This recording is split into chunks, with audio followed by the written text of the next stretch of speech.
El tratamiento de elección que puede usarse en la vía oral para los pacientes con hepatitis B es, primero, toda hepatitis, todas sin excepción, las agudas, no se utiliza tratamiento. ¿Ya? Todas las hepatitis agudas no requieren tratamiento. Las hepatitis crónicas son las que requieren tratamiento. La hepatitis B se vuelve crónica generalmente en un porcentaje pequeño de adultos, pero un porcentaje altísimo de niños con transmisión vertical. Es decir, si el niño nace de una mamá con hepatitis B y el niño sale infectado, la probabilidad de que ese niño haga hepatitis crónica B es del 90%. ¿De acuerdo? Es muy alta. En los niños y en los adultos es muy baja la cronicidad, pero en niños que nacen de parto vertical, o sea, en parto por transmisión vertical, necesariamente hay una alta incidencia de cronicidad. Los pacientes que tienen hepatitis B crónica se utiliza tratamiento generalmente con dos cosas. Se puede utilizar tratamiento por vía subcutánea o tratamiento por vía oral. Entonces, los tratamientos por vía subcutánea son los interferones. En este caso puede ser el peginterferón. Ese es el tratamiento.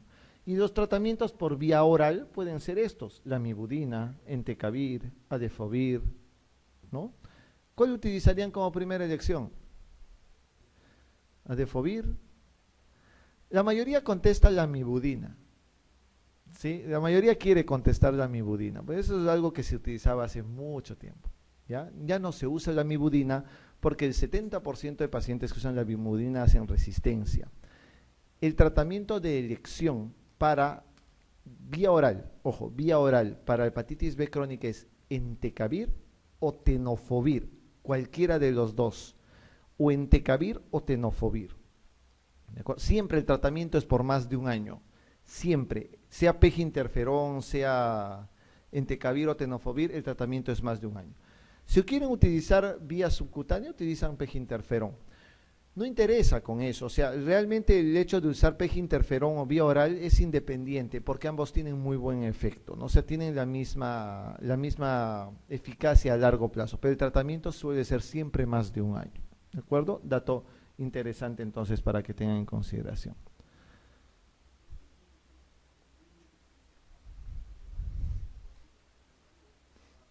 Se llama transmisión vertical y sí, suele ser en el momento del parto. Más que transplacentario es en el momento del paso del bebé al momento del nacer. Más que transplacentario. La progresión a cronicidad más frecuente es una de las siguientes hepatitis. ¿Cuál es el que más cronifica? Ya he dicho que A y E no cronifican porque son fecales orales. Las fecales orales no pueden cronificar, no dejan secuela, no llevan a cirrosis, no llevan a hepatocarcinoma, no llevan a nada. Las crónicas sí llevan a cirrosis y a hepatocarcinoma, porque sí cronifican, pueden cronificar. ¿Cuál es la que más cronifica de todas? ¿B, C o D? Siempre la C. El 85% de pacientes con hepatitis C cronifican. El 85%.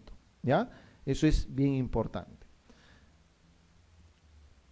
La respuesta es la C. ¿Cuál de los siguientes parámetros no se tiene en cuenta para la valoración de severidad de la cirrosis en la clasificación de Child? La clasificación de Child se utiliza para los pacientes con cirrosis hepática, para valorar un poco la gravedad o severidad que tiene el cuadro. Apréndanse el Child, porque hay preguntas de Child, y apréndanse los puntajes también. Importante. 1. Los pacientes con Child tienen que utilizar 3 parámetros laboratoriales y 2 parámetros clínicos. Los parámetros clínicos son encefalopatía y ascitis. Son las dos cosas que tienes en el Child. Y los parámetros laboratoriales suelen ser bilirrubina, suele ser, ¿qué más? Albúmina, y suele ser el tiempo de protrombina, el INR o índice de Quick. Cuidado que encuentren como cualquiera de esos nombres. Encuentran como TP o tiempo de protrombina, como índice de Quick o como INR, cualquiera de los tres. Acá entonces, de acuerdo a lo que les he mencionado, ascitis, sí, transaminasas no se utilizan, ¿de acuerdo? Albúmina sí, bilirrubina sí y encefalopatía sí, ¿ya?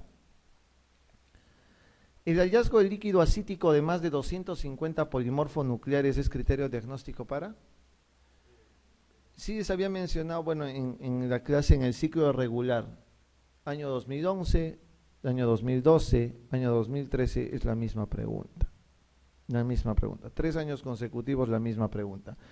Un hallazgo de más de 250 polimorfonucleares en líquido acítico es un diagnóstico de peritonitis bacteriana espontánea. Punto. Ese es el criterio diagnóstico de una peritonitis bacteriana espontánea. Antes se utilizaba el criterio de más de 500 más de 500 leucocitos en líquido acítico con 50% de polimorfonucleares. Ahora no se utiliza ese criterio, por si acaso, no lo lean así. Suficiente con que en una punción del líquido acítico tengan más de 250 polimorfonucleares, el diagnóstico es una peritonitis bacteriana espontánea. ¿Cuál es el tratamiento? El tratamiento de una peritonitis bacteriana espontánea es con cefotaxima o ceftriaxona más albúmina, ¿de acuerdo? Cefotaxima o ceftriaxona más albúmina. El tratamiento se da básicamente por 7 días, nada más. La cefotaxima se da 2 gramos cada 8 horas por 7 días. La ceftriaxona 2 gramos cada 24 horas. La albúmina se da 1.5 gramos por kilogramo el primer día y 1 gramo por kilogramo el día 3. Esa es la forma de utilizarlo. ¿Para qué se utiliza la albúmina en PBE? Para evitar el síndrome hepatorrenal. Punto. Ese es el motivo por el cual se utiliza la albúmina en la PBE, para evitar el síndrome hepatorrenal. Pregunta 83. ¿Qué manifestación clínica produce la cirrosis hepática con mayor frecuencia? Existe varias complicaciones que puede tener un paciente cirrótico. Hemorragia digestiva alta, ascitis, encefalopatía, síndrome hepatorrenal, síndrome hepatopulmonar. ¿Cuál es la más frecuente?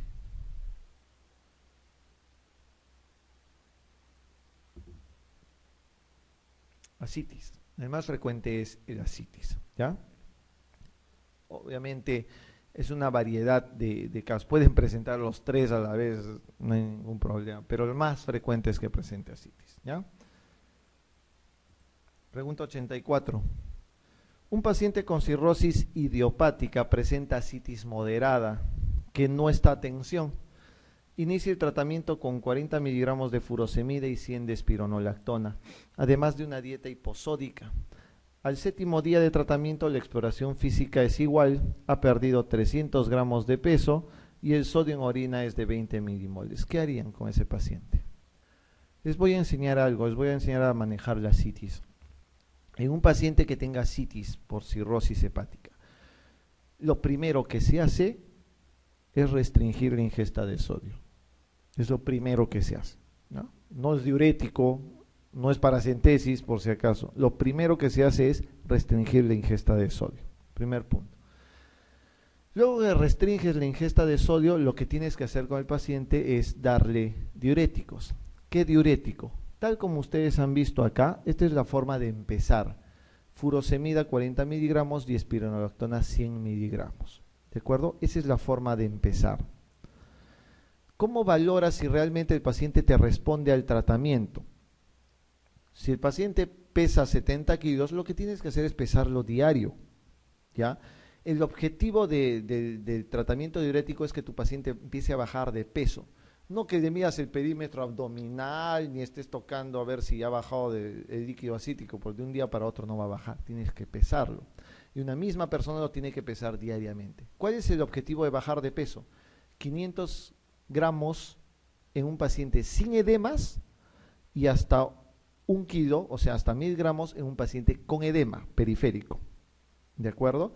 Ese es el objetivo de bajar el peso diariamente en un paciente con ascitis. Se le arranca con 40 miligramos de furo y 100 miligramos de espironolactona.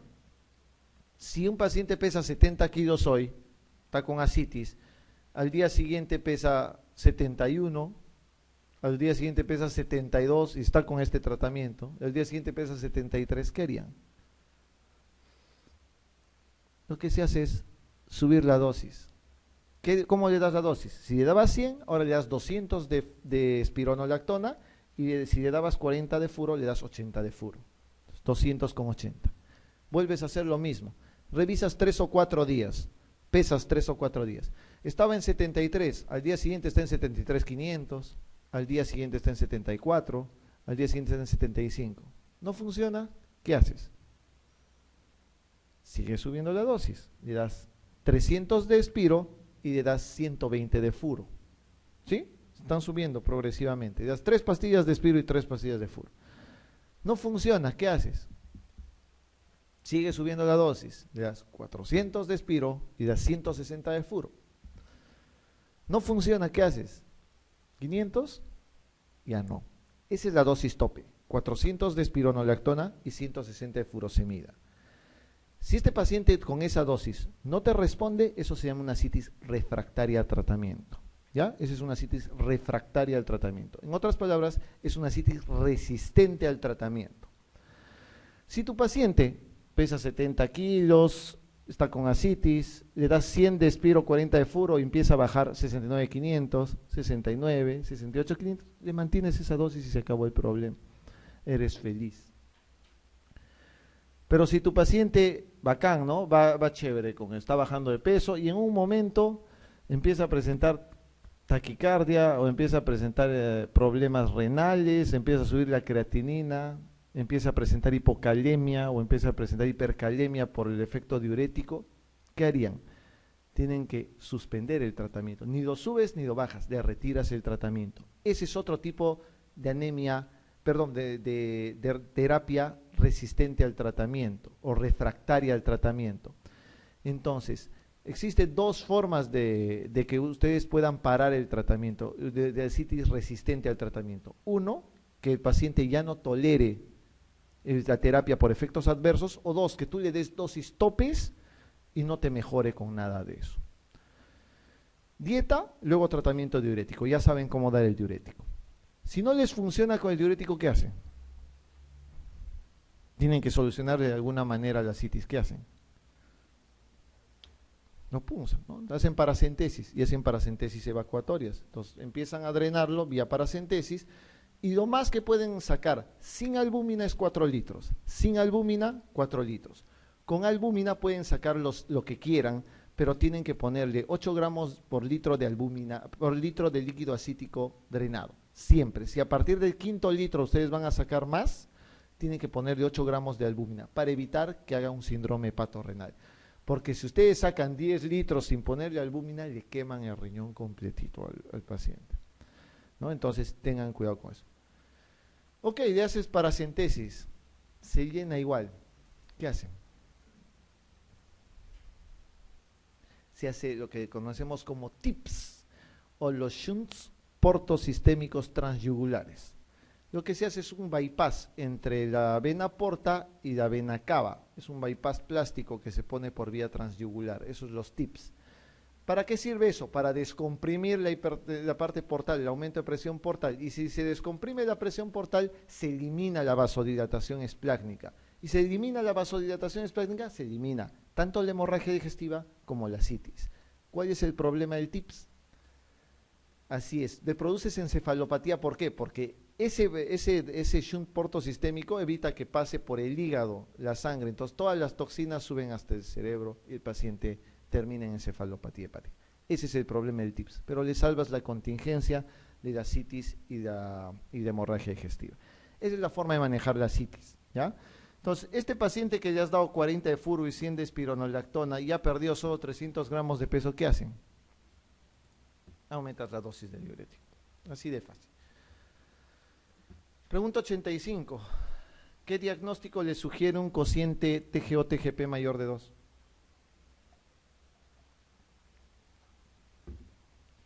Esta es una pregunta que lo van a ver siempre. Y es una pregunta recontra común. Cuando ustedes tengan este TGO-TGP mayor de 2, piensen que estamos hablando de una hepatitis ¿de qué tipo? Alcohólica. Ya es una hepatitis alcohólica. Es una característica que tiene usualmente la hepatitis alcohólica. La hepatitis alcohólica es parte del espectro de la enfermedad por alcohol, que arranca desde la esteatosis hepática, pasa por la hepatitis alcohólica y termina en la cirrosis hepática. La hepatitis alcohólica típicamente tiene síntomas de una hepatitis y una hepatitis con una cirrosis. O sea, tiene esos síntomas. ¿Por qué? Porque vas a encontrar encefalopatía, ascitis, fiebre, malestar, ictericia. Todo eso puedes encontrar en una hepatitis alcohólica. Y típicamente van a encontrar una TGO el doble de la TGP. Pero usualmente la TGO no suele ser mayor de 300 o 500, por si acaso. O sea, si bien la TGO es el doble de la TGP, nunca pasa de 500, nunca pasa de 500 unidades internacionales la TGO. Mujer de 42 años que refiere prurito generalizado y edema de miembros inferiores hace varios meses. Tiene TGP en 180, TGO en 120, cuidado, vean bien eso. Bilirrubina en 1.3, bilirrubina directa en 0.9, fosfatasa alcalina en 800, anticuerpos antimitocondriales positivos. ¿Diagnóstico? Es una cirrosis biliar primaria. Doctores, aprendan a diferenciar cirrosis biliar primaria de hepatitis autoinmune. Primero, toda paciente mujer, porque la cirrosis biliar primaria es de 10 personas, 9 son mujeres, y la mayoría suelen ser mujeres jóvenes, entre 30 y 60 años. Típicamente, clínicamente son la mayoría asintomáticas, la mayoría suelen ser asintomáticas. Y típicamente lo que van a encontrar en esta paciente es, uno, elevación altísima de fosfatasa o de gamma-glutamil transpeptidasa, pero siempre con la vía biliar normal. ¿Ya? O sea, no hay obstrucción. Van a haber colestasis bioquímica, pero no hay obstrucción de vía biliar. Es porque el defecto en la cirrosis biliar primaria es intraductal, intralobular, es dentro, es intrahepática, es una colestasis intrahepática. Otra cosa, es importante de que conozcan ustedes los anticuerpos. El anticuerpo que se utiliza para la cirrosis biliar primaria es el AMA o anticuerpo antimitocondrial. Si ustedes encuentran ictericia, fosfatasa alcalina elevada y anticuerpos antimitocondriales, marquen cirrosis biliar primaria. Si ustedes encuentran ictericia, encuentran elevación de bilirrubinas y encuentran ANA o anticuerpo antinuclear, eso es una hepatitis autoinmune. La diferencia les van a hacer precisamente en el detalle de los anticuerpos. AMA, cirrosis biliar primaria. ANA y antimúsculo liso suelen ser hepatitis autoinmune. ¿De acuerdo? Es importante de que sepan ese detalle. Entonces, acá es una paciente de 42 años, es mujer, tiene bilirrubina discretamente elevada a predominio directo, pero tiene una fosfatasa volando. Y el regalo de fin de año obviamente es ese, ¿no? Anticuerpo antimitocondrial positivo. La cereza que decora el diagnóstico es el anticuerpo. Entonces, el anticuerpo antimitocondrial es una cirrosis biliar primaria. Importante, entonces. Pregunta 87. ¿Cuál de los siguientes síntomas es el más frecuente hallarlo en una cirrosis biliar primaria? Esta es otra cosa en la que caen olímpicamente, porque dicen cirrosis, ictericia, ¿no es cierto? Pues no es cierto. En la cirrosis biliar primaria, solo el 3 al 10% de pacientes con cirrosis biliar primaria hacen ictericia. La mayoría suelen ser asintomáticos, pero si hay algo que realmente da no da el diagnóstico, sino que es lo más común encontrar, es esto, es fatiga. Hasta el 70-80% de las pacientes están muy cansadas, ¿no? Y el segundo síntoma, que también es recontra frecuente encontrar, es el prurito. O sea, fatiga y prurito son los dos síntomas más importantes de la cirrosis biliar primaria. La ictericia no. ¿De acuerdo? Es un dato bien, bien interesante. Pregunta 88. Mujer de 23 años que desde hace 5 meses presenta fatiga, ojo, fatiga dice ahí, coluria y fiebre. Ya estarán pensando en algo, ¿no? Al examen dice que tiene ictericia, telangiectasias en tórax y cara, hígado a 4 centímetros de reborde costal, hay hepatomegalia. Duro, doloroso, con esplenomegalia de 3 centímetros, ok. TGO en 740, TGP en 900, bilirrubina en 10 con predominio directo en 6, hay ictericia marcada directa. Fosfatasa alcalina en 160, está elevada discretamente. Albúmina en 2.4 con globulina en 7. Tiempo de protrombina 15 segundos con anticuerpo antinuclear positivo, 1/600. Tiene un regalo más fácil que ese. ¿Cuál es el diagnóstico? Es una hepatitis autoinmune. Acá ya regalan con el anticuerpo. Con el anticuerpo se echan así. Respondan, me dicen. No hay más que hacer. Todo lo que ustedes ven arriba es muy confuso. Porque todo lo que ustedes ven arriba antes del ANA, pueden encontrar en una cirrosis biliar primaria, pueden encontrar en una hepatitis alcohólica, pueden encontrar en una cirrosis común y corriente alcohólica, pero acá la diferencia fundamental es el anticuerpo.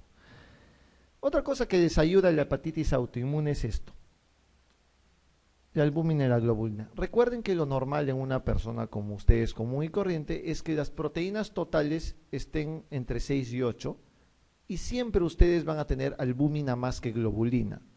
La albúmina es de 3.5 a 5 y la globulina de 2 a 3 aproximadamente. Siempre la albúmina es más que la globulina. Acá este paciente tiene 2.4 más 7, tiene 9 de proteínas totales, pero predomina globulina. Eso se llama inversión albúmina-globulina. Y eso es una característica que es más frecuente en hepatitis autoinmune. Pero obviamente es una de las hipergamma-globulinemia que es típica en la hepatitis autoinmune. Puedes encontrarlo en la CBP, no es usual, pero hay una cosa que se llama síndrome overlap o síndrome de solapamiento, que es una mezcla entre cirrosis biliar primaria y hepatitis autoinmune. Todas las características se mezclan, todas. Eso es lo que clínicamente nosotros tenemos problemas siempre en los hospitales. ¿Cuál es el tratamiento de una cirrosis biliar primaria? Ácido urso desoxicólico. Ese es el tratamiento de la cirrosis biliar primaria. Ácido urso desoxicólico, 13 a 15 miligramos por kilogramo por día. Ese es el tratamiento de una CBP. ¿Cuál es el tratamiento de una hepatitis autoinmune? Es prednisona con azatrioprina o prednisona solo, pero tienes que utilizar corticoides, ¿de acuerdo? ¿Y cuál será el tratamiento de un síndrome overlap? Si no sabes cuál es, ambas cosas. UDCA o ácido urso desoxicólico con prednisona y azatrioprina. Se acabó el problema y lo sanaste. Nunca supiste qué fue, pero ahí está. ¿Cómo se hace la diferenciación en caso de síndrome overlap con una biopsia hepática? Usualmente no necesitas la biopsia hepática porque tienes los criterios ya, pero si tú haces una biopsia hepática le puedes encontrar la característica que es la ductopenia en el caso de la cirrosis biliar primaria o la hepatitis de interfase, que es en la hepatitis autoinmune. Esas son las características histológicas. Muy bien, entonces, este paciente tiene una hepatitis autoinmune. Ok, y acá les dice, para sustentar su diagnóstico, ¿qué más le piden? Antimúsculo liso, ¿no es cierto? ANCA no le van a pedir, antimitocondriales no le van a pedir porque están sospechando en una hepatitis autoinmune y no en una cirrosis biliar primaria. Y le pedirán antimúsculo liso, que es el otro anticuerpo que les he mencionado para hepatitis autoinmune. Pregunta 89. ¿Cuál de las siguientes no es un factor precipitante de encefalopatía hepática? No es un factor precipitante de encefalopatía hepática. ¿Una hemorragia digestiva da encefalopatía? Por supuesto. ¿Una dieta pobre en proteínas les dará eso? Dicen que sí, muy bien. ¿Hipocalemia? Sí, definitivamente la hipocalemia produce una encefalopatía. ¿El estreñimiento? También. ¿Y la infección del tracto urinario? Por supuesto que sí. Cualquier infección les va a producir encefalopatía. Entonces, ¿cuál estamos cerrados?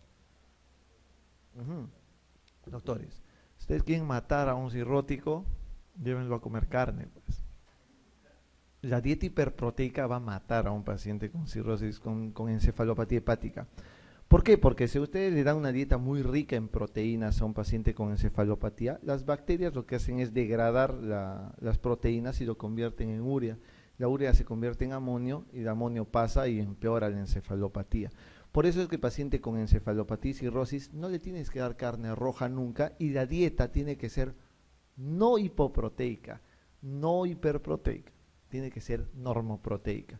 Pues si tú le bajas a hipoproteica, lo vas a emaciar más, porque el paciente cirrótico es un paciente desnutrido de por sí. Entonces la dieta tiene que ser normoproteica, ¿de acuerdo?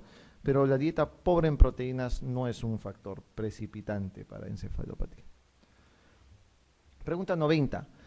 Mujer de 22 años. Ok, fatiga, coluria, fiebre moderada hace 3 meses, telangiectasias, hígado a 4 centímetros debajo del reborde costal. Suena parecido, ¿no? Vaso palpable a 2 centímetros de reborde costal. Ok. Laboratorio TGO 780, bilirrubina en 10, bilirrubina directa en 6, fosfatasa alcalina 150, albúmina 2.5, globulina 6.5. Tiempo de protrombina 14 segundos con aglutinaciones negativas, serología negativa para hepatitis B y C y anticuerpos antimúsculo liso positivo. ¿Diagnóstico? ¿Cuál es? Crónica autoinmune. Es una hepatitis autoinmune, ¿no? No deben ni dudar, ya has dicho. AMA, cirrosis biliar primaria. Antimúsculo liso y anticuerpo antinuclear es una hepatitis autoinmune. Paciente de 32 años, diagnosticada de colitis ulcerativa. Tratados sin episodios en los últimos 4 meses. Hace 15 días, dolor en hipocondrio derecho y astenia. Febrícula. No hay ninguna alteración significativa en el laboratorio, salvo que tiene bilirrubina en 2.3, o sea, está elevada, con bilirrubina directa en 1.2. TGO o aspartato aminotransferasa en 90 y TGP o alanino aminotransferasa en 106. Fosfatasa en 1100. Por si acaso, está volando la fosfatasa. Gamma glutamina 350, muy alta. Actividad de protrombina 95%. Proteínas totales 8 con albúmina en 3.9. Anticuerpos antimitocondriales negativos. ¿Diagnóstico?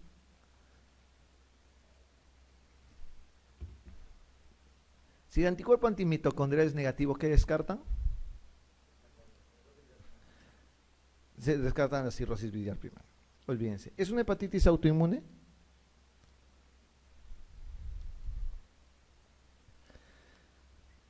Si tienen hepatitis autoinmune, ¿en qué estarán sospechando? Básicamente porque tiene la disociación albúmina-globulina, ¿no es cierto?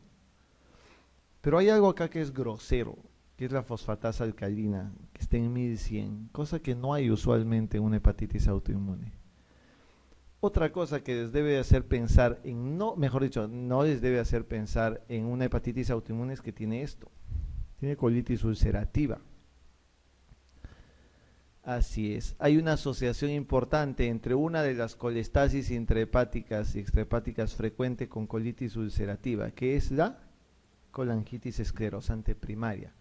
La colangitis esclerosante primaria es mucho más frecuente en varones, generalmente jóvenes. De 10, 7 son varones. En la cirrosis biliar primaria, de 10, 9 son mujeres. ¿Ya? La colitis ulcerativa es algo que se asocia frecuentemente, pero muy frecuentemente a colangitis esclerosante primaria. Las características que ustedes van a ver, ya les he dicho, les van a superponer las características, pero los anticuerpos son negativos. Los anticuerpos son totalmente negativos. Acá les han pedido anticuerpo antimitocondrial negativo, o sea, ya no piensen en CBP. Podrían dudar con hepatitis autoinmune, pero para que les digan hepatitis autoinmune, tienen que poner el anticuerpo. Ya ni siquiera deberían dudar con eso. El anticuerpo es importante. No les van a poner una pregunta en la cual no existe una clave para jalar el diagnóstico. Es una, aunque sea de 50 que les enumeren, hay una, pero es una sola que tiene que jalar el diagnóstico. Lo demás es confusor, lo demás es una mezcla de todo, cualquier cosa puede ser acá, es cualquier cosa. Hay mezclas de hepatitis autoinmune, cirrosis viral primaria, de hepatitis viral, todo encuentran acá. Pero hay una cosa que llama la atención. Acá es la colitis ulcerativa para empezar.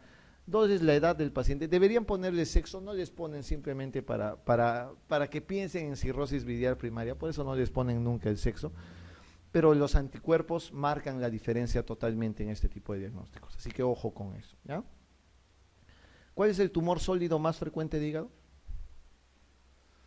Sólido benigno, más frecuente de hígado. ¿Adenoma? No. ¿Otro? El adenoma es el tercero, por si acaso. Es decir, tercer puesto. El más frecuente, doctores, es el hemangioma, ¿ya? Estoy hablando, tumor sólido, benigno, más frecuente de hígado, es el hemangioma. El segundo tumor sólido benigno más frecuente es la hiperplasia nodular focal. Y el tercero ya vendría a ser el adenoma, ¿ya?